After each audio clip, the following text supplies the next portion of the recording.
Hello, I Shahnawaz welcomes you in this lecture. और मैं continue कर रहा हूँ chapter number 9, ray optics and optical instrumentation. इस लेक्चर में हम डिस्कस करने वाले हैं कंपाउंड माइक्रोस्कोप के बारे में।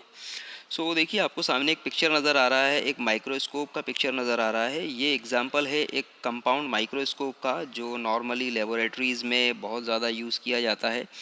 बहुत ही ज़्यादा फाइन पार्टिकल्स, जो बहुत ही छोटे पार्टिकल्स होते हैं, जिनका साइज़ लगभग माइक्रोन के साइज़ का होता है, माइक्रोमीटर्स में होता है, उन्हें देखने के लिए, उन्हें ऑब्जर्व करने के लिए इस कंपाउंड माइक्रोस्कोप का यूज़ किया जाता है।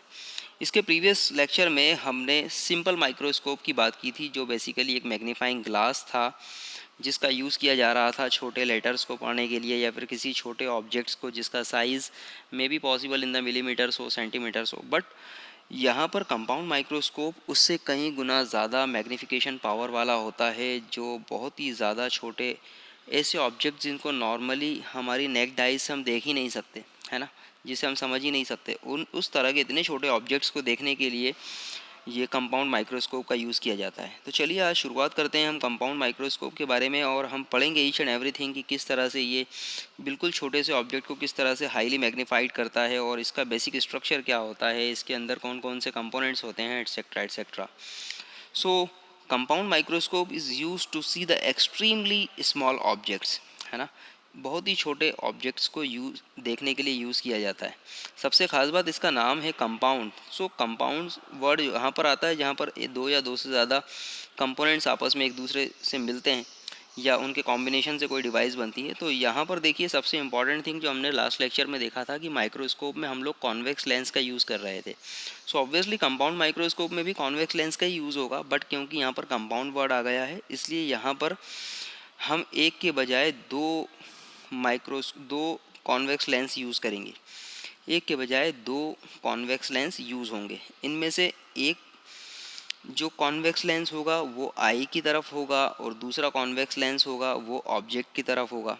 ठीक है, इट मीन्स कि यहाँ पर इस पिक्चर में हम देखें अगर इसे बहुत ध्यान से, तो यहाँ पर इस पर्टिकुलर पोजीशन पर जो माइक्रोस्कोप, यहाँ पर वैसे आपको 3 लेंसेज नज़र आ रहे हैं, बट इनमें से कोई एक ही कंसिडर कीजिए अभी। आउट ऑफ दीज 3, यहाँ पर इस पर्टिकुलर प्लेस पर जो भी लेंस लगा होगा वो कहलाएगा ऑब्जेक्ट लेंस। और यहाँ पर क्योंकि यहाँ से हमें देखना है, इस पर्टिकुलर लोकेशन पर जो लेंस लगा होगा वो कहलाएगा आई लेंस। इसी तरह से यहाँ पर भी हम देख सकते हैं, यहाँ पर जो आई के पास में जो लेंस है, this is a eye lens, यहाँ पर लिखा हुआ है। और जो लेंस ऑब्जेक्ट की तरफ है, ठीक है, उसे हम कहते हैं ऑब्जेक्ट लेंस।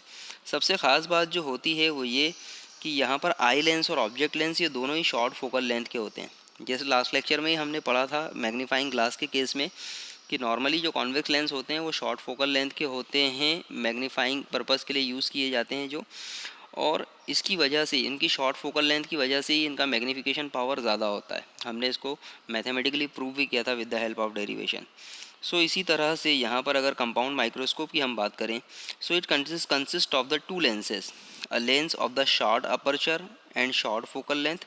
ठीक है, ये देखिए यहाँ पर ये शॉर्ट अपर्चर का है, छोटा लेंस है, और इसकी फोकल लेंथ भी क्या है, छोटी है। ठीक है, short aperture short focal length का।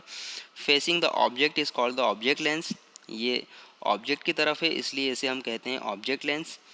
और सेकंड जो लेंस है, and the another lens of the short focal length but larger aperture is called the eye lens.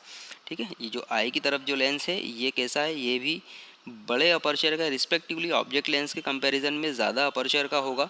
इसका अपर्चर ज़्यादा इसीलिए रखा जाता है ताकि ये आइज़ को पूरी तरह से कवर कर सके और हम बहुत ही अच्छी विजिबिलिटी क्रिएट कर सकें। इसका अपर्चर बड़ा होता है। सेकंड थिंग, इसकी फोकल लेंथ भी बट शॉर्ट ही होती है। तो यहाँ पर एक चीज़ आपको याद रखनी है हमेशा कि दोनों लेंसेज जो हैं वो दोनों लेंसेज की फोकल लेंथ शॉर्ट होगी, बट ऑब्जेक्ट लेंस का अपर्चर छोटा होगा और आई लेंस का अपर्चर बड़ा होगा। रीज़न ये है कि ऑब्जेक्ट लेंस की तरफ जो ऑब्जेक्ट होगा वो बहुत ही छोटे साइज़ का है, इसलिए उसके लिए हम छोटे शॉर्ट अपर्चर के ऑब्जेक्ट लेंस का यूज़ कर रहे हैं। और आई लेंस की तरफ क्योंकि हमें आइज़ से पूरी तरह से विजिबिलिटी क्रिएट करनी है, हमारी आइज़ को पूरी तरह से कवर करना है ताकि हम एग्जैक्टली ऑब्जेक्ट को देख पाएँ, इसलिए यहाँ पर इसका जो अपर्चर होगा आई लेंस का वो कंपेरेटिवली ऑब्जेक्ट लेंस के कंपैरिजन में ज़्यादा होगा। The two lenses are placed coaxially at the two ends of the tube. ठीक है, हम देख सकते हैं यहाँ पर ये दोनों लेंस जो हैं वो एक ट्यूब के बेसिकली आप देख सकते हैं यहाँ पर ये जो ट्यूब है, इस ट्यूब के एक एंड पर आई लेंस है और दूसरे एंड पर कौन है, दूसरे एंड पे सपोज आपका ऑब्जेक्ट लेंस है।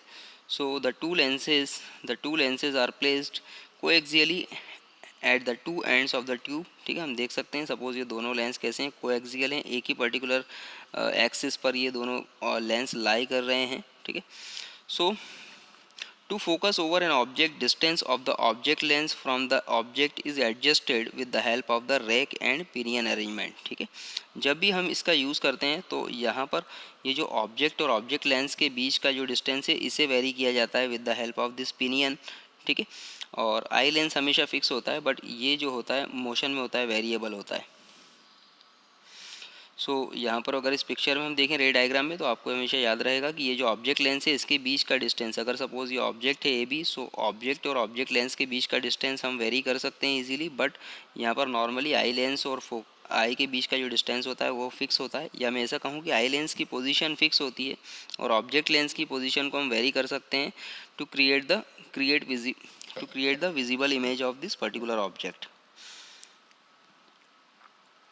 सो इसका बेसिक प्रिंसिपल क्या होगा, so when the small object is placed just outside the focus f0 of the object lens, its real inverted and magnified image is produced on the other side of the lens beyond the 2f0। हम देख सकते हैं यहाँ पर कि जो object है कहाँ पर प्लेस्ड है, ऑब्वियसली ऑब्जेक्ट लेंस के आउटसाइड प्लेस होगा। सो सपोज ये ऑब्जेक्ट लेंस है, इस ऑब्जेक्ट लेंस का ये फोकस है f0, इस फोकस f0 के बियॉन्ड यहाँ पर हमने पुटअप किया हुआ है ऑब्जेक्ट को। फोकस पर प्लेस इसलिए नहीं किया क्योंकि जब भी फोकस पर होगा तो इसकी इमेज इन्फिनिटी पर क्रिएट होगी, इसलिए यहाँ पर हमने इसे फोकस के बियॉन्ड प्लेस किया हुआ है ए बी को। ठीक है, और ए बी को जब फोकस के बियॉन्ड प्लेस किया तो क्या होगा, ऑब्वियसली इसकी जो इमेज क्रिएट होगी, आप देख सकते हैं इसकी फाइनल जो इमेज क्रिएट हो रही है ए डैश बी डैश, वो कैसी है, रियल है, रियल इमेज है, क्योंकि यहाँ पर डायरेक्ट इंटरसेक्शन हो रहा है दो रेस का। दूसरी बात इन्वर्टेड इमेज है, इन्वर्टेड इमेज है बट मैग्नीफाइड है। आप देख सकते हैं यहाँ पर एडेश बीडेश की जो हाइट है with respect to A B क्या है, ज़्यादा है। तो हम कह सकते हैं कि object lens basically creating the real image, magnified image and inverted image of the object A B, it just other side, just opposite side to the object. आप देख सकते हैं ऑब्जेक्ट यहाँ पर ए बी प्लेस्ड है और इसकी image इसके अदर साइड, इसके अपोजिट साइड यहाँ पर क्रिएट हो रही है। So when the small object is placed just outside the focus f0 of the object lens, its real inverted and magnified image is produced on the other side of the lens beyond the 2f0। ये भी हम देख सकते हैं ये कहाँ पर place हो रही है, बियॉन्ड द 2f0, क्योंकि यहाँ पर f0 सपोज f0 2f0 यहाँ आएगा और इसके बाहर ये इमेज कहीं पर क्रिएट होगी। So the image produce by the object lens act as a object for the eye lens. ठीक है, अब यहाँ पर जो हमारी इमेज क्रिएट हुई है ए डैश बी डैश, वो इस आई लेंस के लिए एज ए ऑब्जेक्ट का काम करेगी। ये जो इमेज क्रिएट हुई है ए डैश बी डैश, वो इस आई लेंस के लिए एज ए ऑब्जेक्ट काम करेगी। सो फाइनली इस आई लेंस के लिए ऑब्जेक्ट कौन हो गया, ए डैश बी डैश। सो इस आई लेंस की जो इमेज होगी, आई लेंस की वजह से जो इमेज क्रिएट होना है एडेश बीडेश की, आप देख सकते हैं कुछ इस तरह से। हम रेज का रे डायग्राम देखकर यहाँ पर दोनों रेज आपस में एक दूसरे से मिलती हुई नज़र नहीं आ रही है, तो हमने इसे बैकवर्ड एक्सटेंड किया तो ये दोनों जाकर मिली बी डबल डैश पर। तो इस तरह से हम कह सकते हैं यहाँ पर कि A double dash B double dash जो है, A double dash B double dash is a image of the image A dash B dash. इस A dash B dash image की इमेज है A double dash B double dash. और यहाँ पर हमें clearly दिख रहा है कि ये A double dash B double dash कैसी है, वर्चुअल इमेज है, इन्वर्टेड है, और इसका जो साइज़ है A double dash B double dash वो नॉर्मली इस ए डैश बी डैश से मैग्नीफाइड है, इससे ज़्यादा है। ठीक है, सो फाइनली दो लेंसेज की मदद से हम ये देख सकते हैं कि हमने ए बी के कंपैरिजन में कितना बड़ा ऑब्जेक्ट, कितनी बड़ी इमेज क्रिएट कर दी A double dash B double dash, क्योंकि ये एक्चुअल ऑब्जेक्ट है वो यहाँ पर है और जो फाइनल इमेज जो बन रही है वो A double dash B double dash create हो रही है। सो फाइनली हम देख सकते हैं कि इस कंपाउंड माइक्रोस्कोप की मदद से हमने इस छोटे से स्मॉल ऑब्जेक्ट के लिए एक बड़ी सी image A double dash B double dash create कर ली है, जो कि कैसी एक वर्चुअल इमेज है। The distance of the object from the object lens is so adjusted that final image is formed at the least distance of distinct vision from the eye। ठीक है, तो यहाँ पर ये जो पूरी इमेज क्रिएट हो रही है, इस इमेज क्रिएट करने के लिए, इसकी विजिबिलिटी को क्लियर करने के लिए हम नॉर्मली यहाँ पर ऑब्जेक्ट लेंस और ऑब्जेक्ट के बीच की डिस्टेंस को वेरी करते हैं, ताकि ये जो फाइनल इमेज क्रिएट हुई है ये इस आई की least distance of distinct vision पर क्रिएट हो, at least least distance of distinct vision distance पर ये इमेज क्रिएट होनी चाहिए, ताकि इस आइज़ को वो पूरी तरह से क्लियरली नज़र आए। ठीक है, सो हम यहाँ पर देख सकते हैं very easily, AB is an object placed just outside the focus f0 of the object lens. Its real image A dash B dash is formed on the other side of the lens between the focus FE and the optical center C dash of the eye lens, and it acts as a object for the eye lens. ठीक है, finally यहाँ पर actual object हो गया AB और इस object की image है A डैश B डैश.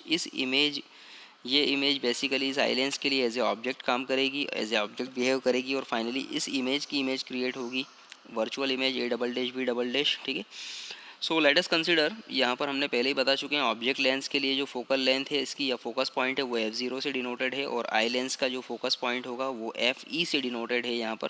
ठीक है, सो यहाँ पर कंपैरेटिवली भी अगर हम देखेंगे, सो ऑब्जेक्ट और इस ऑब्जेक्ट लेंस में जो ऑब्जेक्ट डिस्टेंस है वो u0 है, और ऑब्जेक्ट लेंस की जो फोकल लेंथ है उसे f0 से डिनोट किया हुआ है. अगेन यहाँ पर आई लेंस की बात करें तो आई लेंस के लिए क्योंकि ये image A dash B dash एक ऑब्जेक्ट की तरह बिहेव कर रही है, इसलिए इस आई लेंस और इस image A dash B dash के बीच का जो डिस्टेंस है वो ऑब्जेक्ट डिस्टेंस कहलाएगा इस आई लेंस के लिए, that is denoted by UE. और आई लेंस की फोकल लेंथ डिनोट की गई है FE से. सिमिलरली क्योंकि इस आई लेंस की इमेज यहाँ पर क्रिएट हो रही है A double dash B double dash, so यहाँ पर इस आई लेंस के लिए इमेज डिस्टेंस होगी यहाँ पर VE कंसिडर कर सकते हैं हम इसे. बट क्योंकि ये इमेज जो है वो least distance of distinct vision पर बन रही है, इसलिए यहाँ पर इसे नॉर्मली इस कैपिटल D से रिप्रेजेंट किया हुआ है. सो ये सारे नोटेशंस हैं इस रे डायग्राम के. यहाँ पर ऑब्जेक्ट लेंस का जो ऑप्टिकल सेंटर है उसे C से डिनोट किया है, और आई लेंस का जो ऑप्टिकल सेंटर है उसे C डैश से डिनोट किया है. सो फाइनली ये कंप्लीट रे डायग्राम है माइक्रोस्कोप का, कंपाउंड माइक्रोस्कोप का, जो एक final highly magnified image create कर रहा है eight the least distance of distinct vision पर.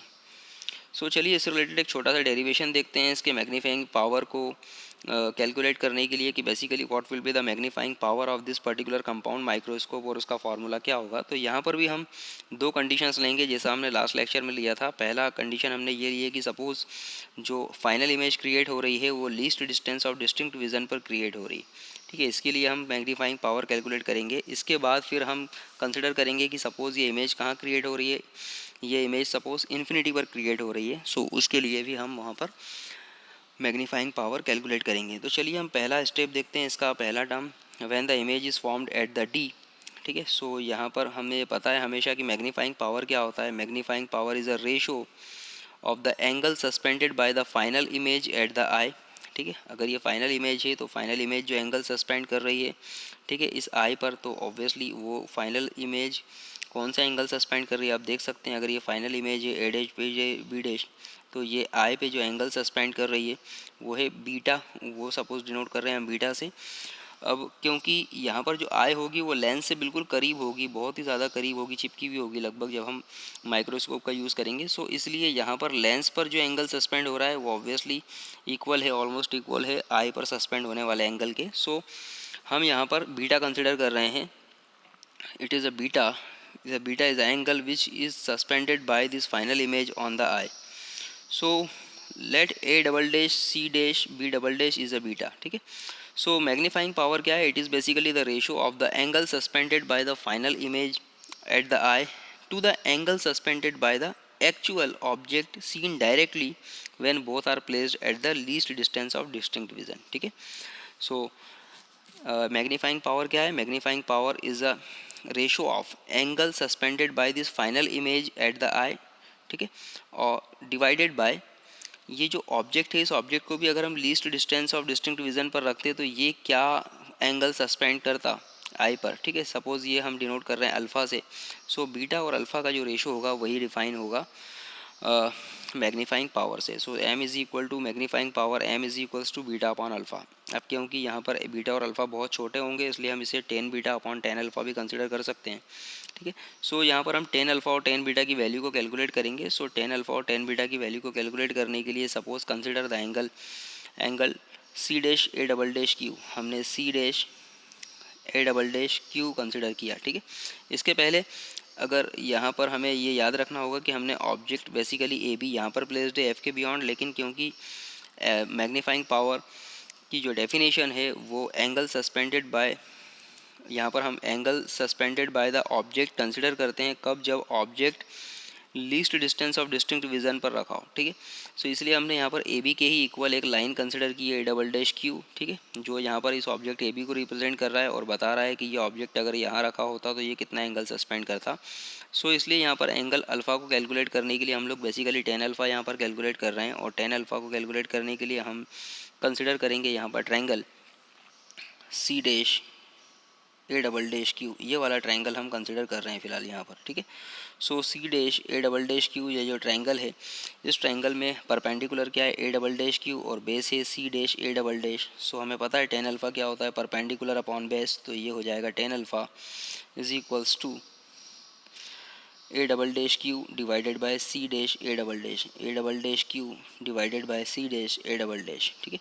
और यहाँ पर हमें एग्जैक्टली पता है कि ए डबल डैश क्यू की वैल्यू कितनी है, it is basically the A B के इक्वल है। सो हमने ए डबल डैश क्यू की जगह पुटअप कर दिया यहाँ पर ए बी, और C dash A double dash as it is यहाँ पर है। इसी तरह से हम टेन बीटा की वैल्यू भी यहाँ पर कैलकुलेट कर सकते हैं। सो टेन बीटा के लिए हम कंसिडर करेंगे suppose triangle C dash A double dash B double dash, C dash A double dash B double dash, ठीक है, C dash A double dash B double dash, ये ट्रायंगल हमने कंसिडर किया, ठीक है। ये ट्रायंगल में हम देखेंगे बेसिकली टेन बीटा, तो यहाँ पर टेन बीटा क्या होगा, परपेंडिकुलर अपॉन बेस, तो परपेंडिकुलर हो गया A double dash B double dash और बेस हो गया C A double dash.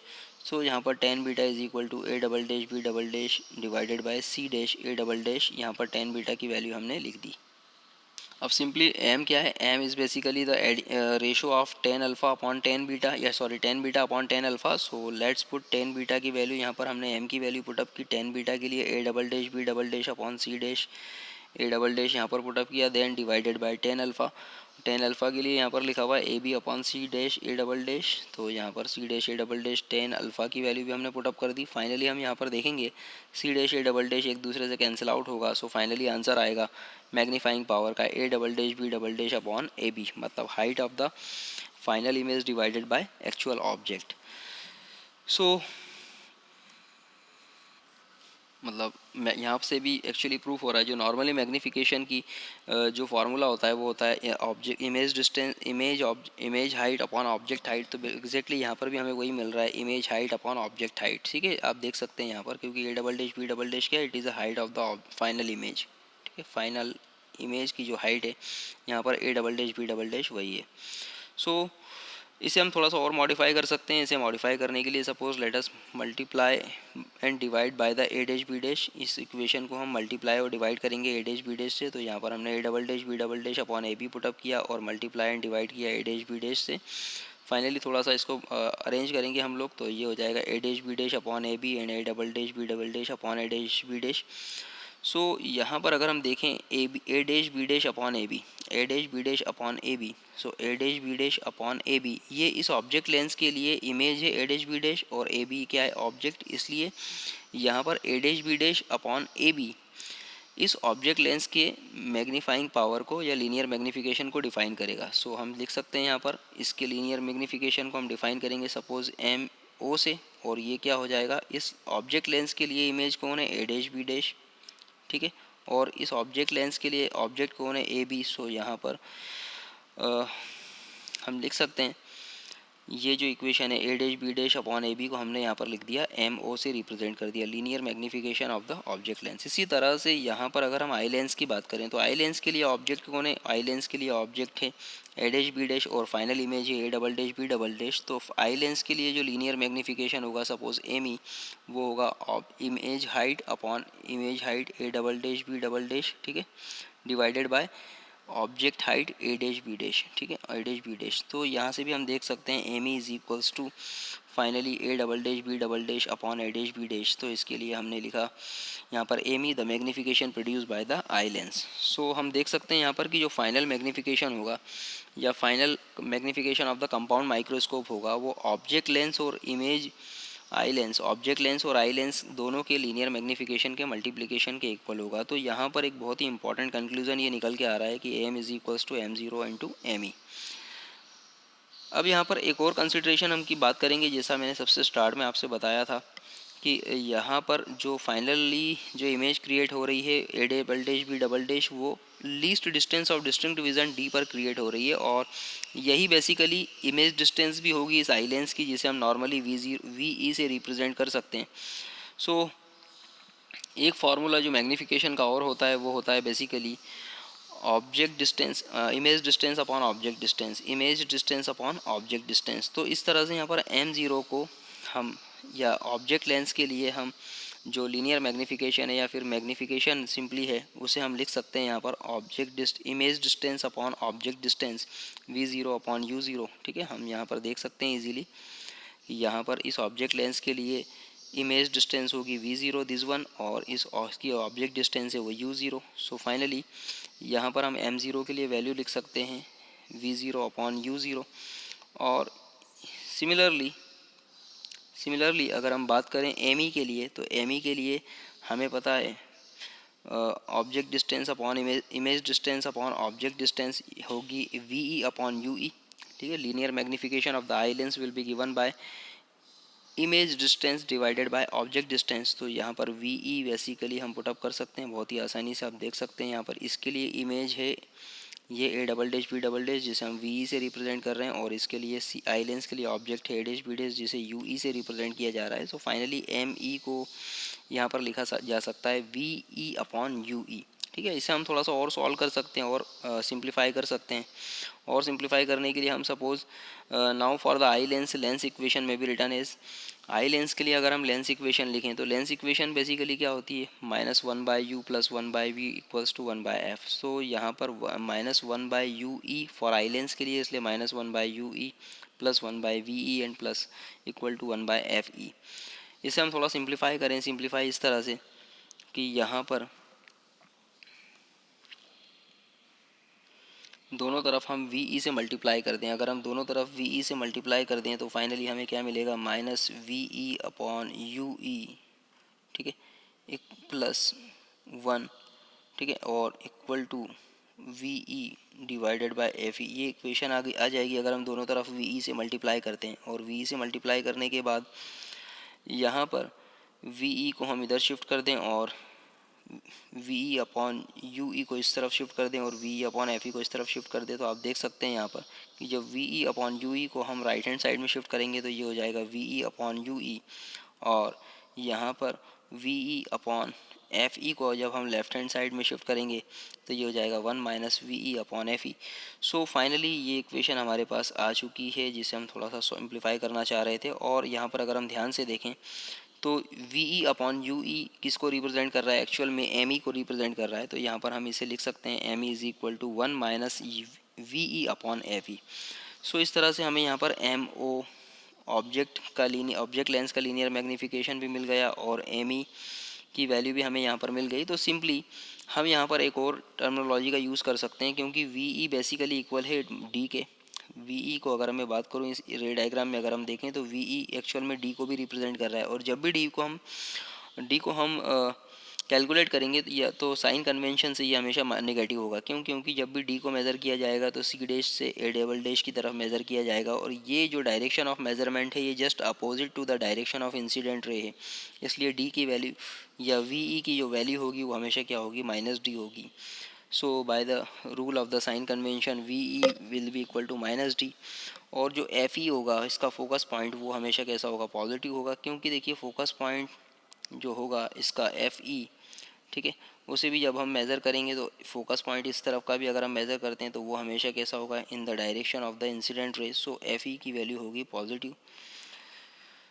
So यहाँ पर एफ ई की वैल्यू होगी पॉजिटिव। सो फाइनली ये एम ई की जो वैल्यू होगी 1 - वी ई की जगह हमने -d पुटअप किया तो ये हो गया +d/fe। So finally M E की वैल्यू हमें यहाँ पर मिल गई। सो एम ओ की वैल्यू भी है हमारे पास v0 अपॉन u0, और एम ई की वैल्यू भी हमने कैलकुलेट कर ली 1 + d/fe। So finally total magnification कितना है, m is equal to m0 या M O multiplied by M E. So finally let's put the value.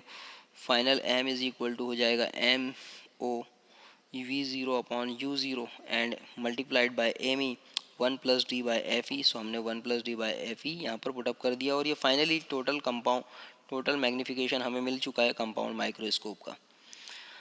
अब यहाँ पर in practice the focal length of the object lens is very short and the object AB is placed just outside the focus of the object lens। ठीक है, normally जो object होगा वो इस focus point के बिल्कुल करीब ही होगा। जैसे हमने कहा है कि ऑब्जेक्ट को हमेशा हम focus of the object lens के जस्ट आउटसाइड प्लेस करेंगे, पर इनकी बीच की जो डिस्टेंस होगी F0 और AB के बीच की डिस्टेंस बहुत कम होगी।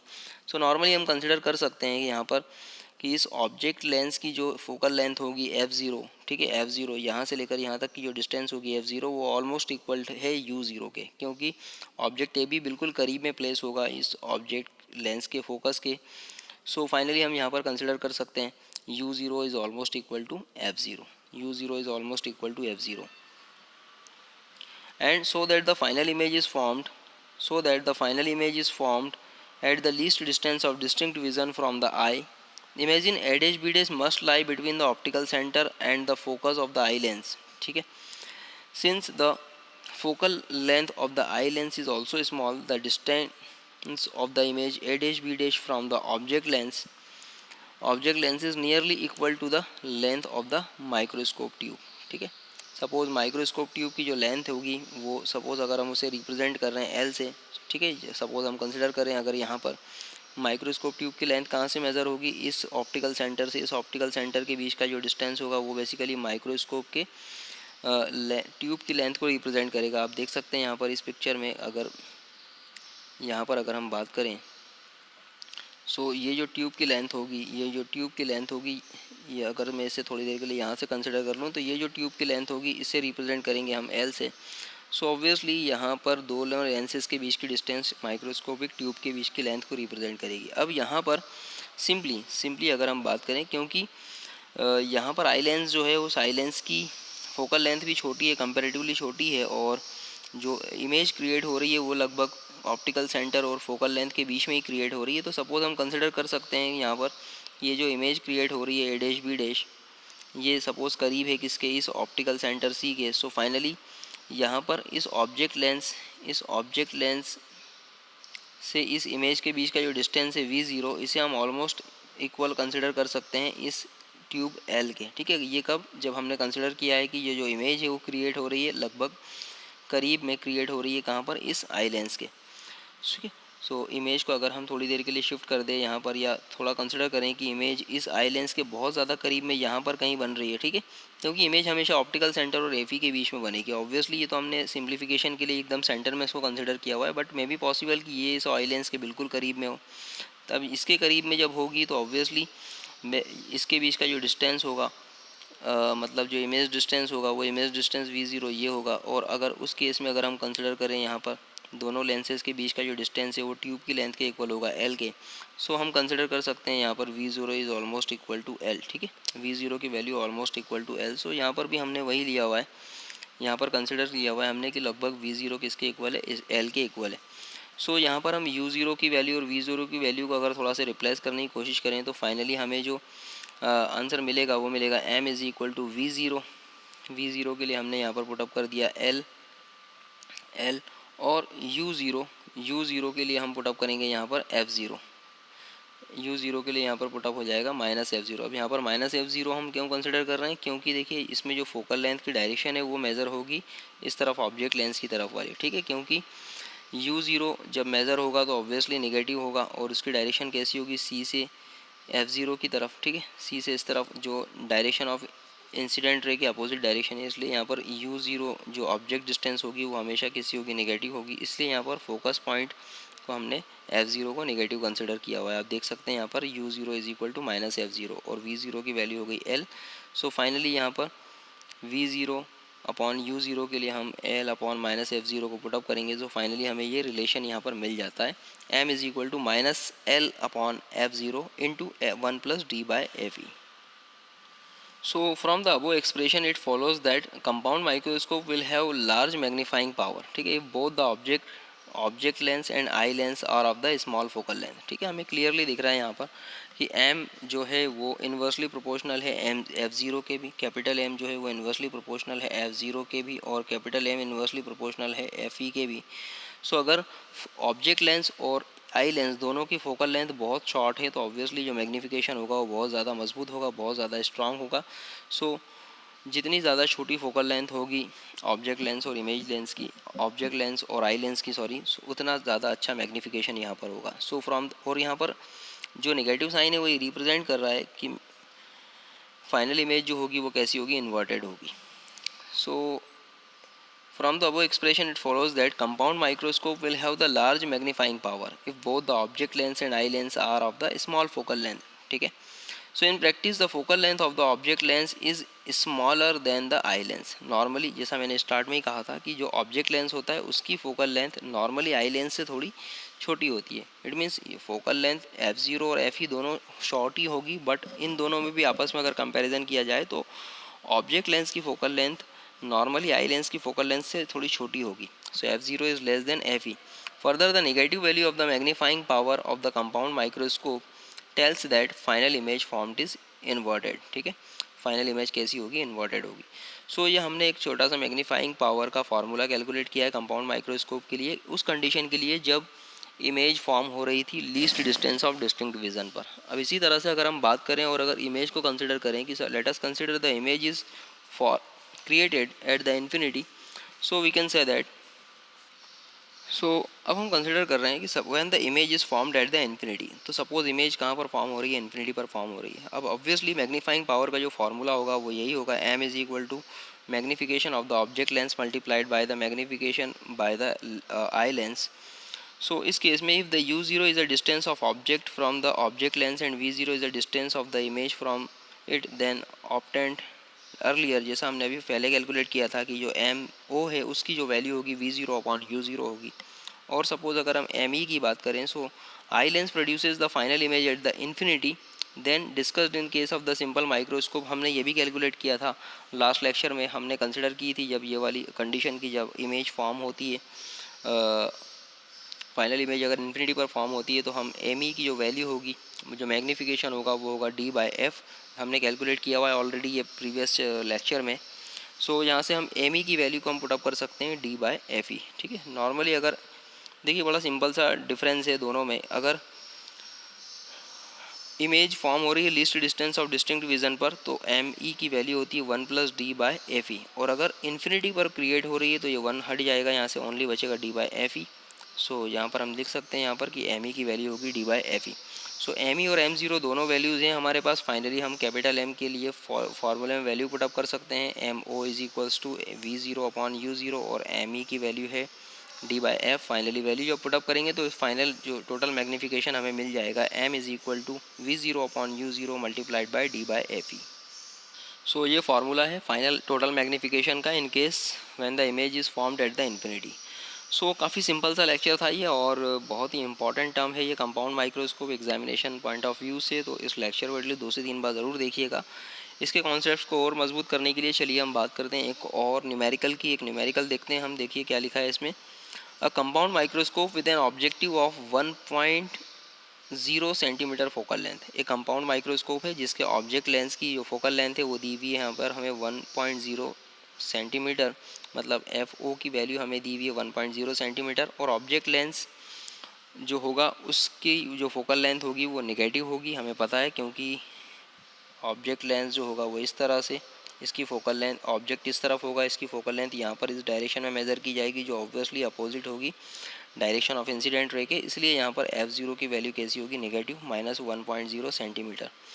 इसी तरह से क्या दिया है, an eye piece of 2.0 centimetre focal length has a tube of length 20 centimetre. ठीक है, आई पीस मतलब आई लेंस की जो फोकल लेंथ दी हुई है हमें 2.0 सेंटीमीटर। सो एफ ई की वैल्यू हो गई यहाँ पर 2.0 सेंटीमीटर, और ये पॉजिटिव ही होगी क्योंकि आई लेंस इस तरफ होगा और फाइनल इमेज जो आप इस तरफ देख रहे हो, ठीक है, आई हमारी इस तरफ होती है, तो फाइनली जो फोकल लेंथ मेज़र होगी इसी डायरेक्शन में, जो बेसिकली डायरेक्शन ऑफ इंसिडेंट के डायरेक्शन में ही होगा।